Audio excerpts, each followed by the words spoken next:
అంటే కొత్త మూర్తులు గద్దె మీద కూర్చోపెట్టి పాత మూర్తుల యందు ఆత్మ చైతన్యం లేదు, అవి శవాలు కాబట్టి వాటిని పాడె మీదకి ఎక్కిస్తారు. ఎక్కించి సర్వసాధారణమైనటువంటి మనిషి శరీరం వదిలిపెట్టేసినప్పుడు శవయాత్ర ఎట్లా జరుగుతుందో అట్లాగే తీసుకెడతారు.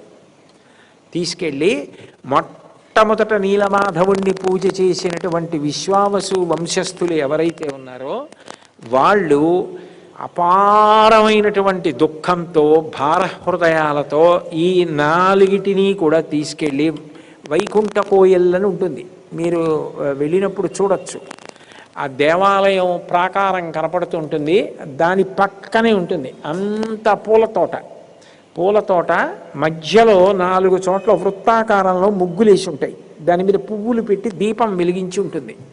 అక్కడ 4 గోతులు తవ్వుతారు, తవ్వి ఈ మూర్తుల్ని భూస్థాపితం చేసేస్తారు. అంటే ఇంకా ప్రాణం పోయింది కాబట్టి ఇంకా అవి ఉండడానికి వీలు లేదని వాటిని భూస్థాపితం చేసేస్తారు.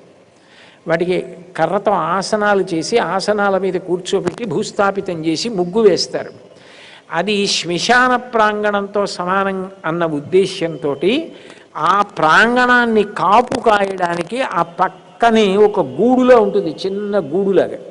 అందులో శ్మశాన చండి అన్న పేరుతో అమ్మవారు కాపలా కాస్తుంటుంది.